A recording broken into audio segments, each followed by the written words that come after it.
सुरुचि बोली अच्छा। चुगला बोला है कि महारानी तेरे महाराजा ने हर तेरो सम्मान घटायो है।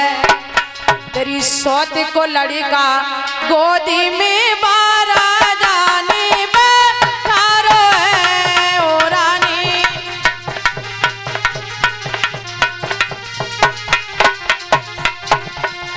तेरी सौत को लड़का गोदी में बारा जाने बैठारो है।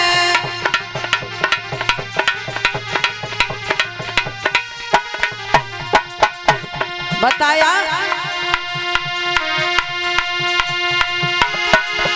अरे चुगल से मन की बात कहो क्या।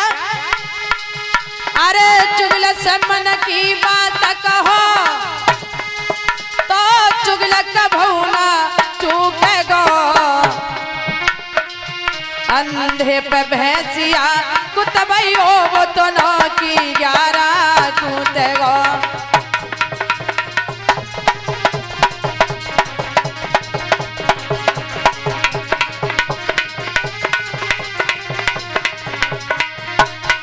और अरे नीम के नीचे ऊट करो।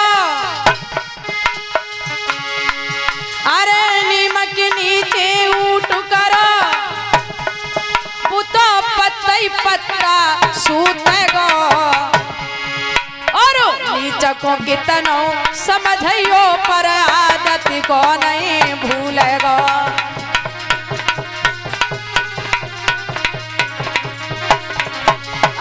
नीचकों की तनो समझियो पर आदत को नहीं भूलेगो।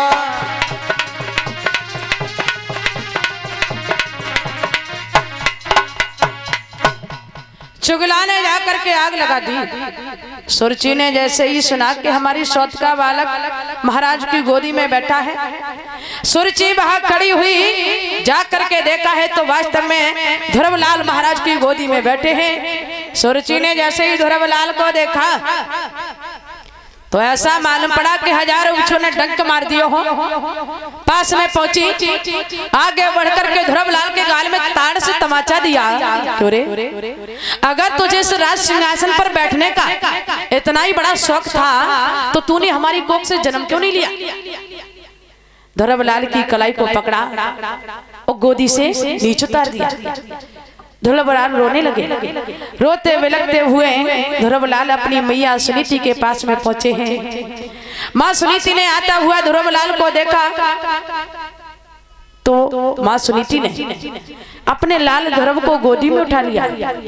पूछने लगी बेटा तुम रो क्यों रहे हो। ध्रुवलाल ने सारा हाल बताया। मैया मैं और भैया उत्तम खेलते खेलते पिता के दरबार में पहुंच गया। पिताजी ने प्रसन्न होकर के मुझे गोदी में बैठा लिया। मौसी ने आकर के ढकेला मार दिया, थप्पड़ मार दिया। लेकिन हे माँ मुझे इस बात का खेद नहीं, इस बात का कष्ट नहीं है कि मौसी ने मुझे ढकेला मार दिया। लेकिन दुख है तो सिर्फ एक बात का कि पिताजी ने अपने मुख से एक शब्द नहीं कहा। इसका मतलब ये हमारे पिता नहीं है। सुनीति मैया ने झट से ध्रुवलाल के मुंह को बंद कर दिया। बेटा कैसे शब्द बोल रहे हो। अरे ध्रुव वही तो तुम्हारे पिता हैं। ध्रुवलाल कहने लगे नहीं मैया यदि ये हमारे पिता होते तो आज इस तरीके से खड़े होकर के नहीं देखते। मैया केवल आज तू ये बता दे कि हमारे असली पिता कौन है। सुनीति मैया समझ गई कि मेरा लाल इस जगत के पिता की बात नहीं कर रहा है। सुनीति मैया समझाने लगी बेटा अगर उस परम पिता को प्राप्त करना चाहते हो तो वो पिता ऐसे नहीं मिलता है। ध्रुवलाल माँ के चरणों में गिर पड़े। मैया केवल तू हमें बता दे कि वो पिता मिलता कैसे है। सुनीति मैया ध्रुवलाल को समझा रही बेटा अगर तुम परम पिता को प्राप्त करना चाहते हो तो पिता ऐसे नहीं, जंगल में भजन करने से मिलता है। ध्रुवलाल कहने लगे मैया तो तू केवल हमें आशीर्वाद दे दे, मैं आज ही इसी वक्त जंगल में जाऊंगा, भगवान का भजन करूंगा और परम पिता को प्राप्त करके ही घर वापस लौटूंगा। आए ध्रुवलाल, सुनीति मैया अन्य बात ध्रुवलाल को समझाती है। और ऐसा ही नहीं,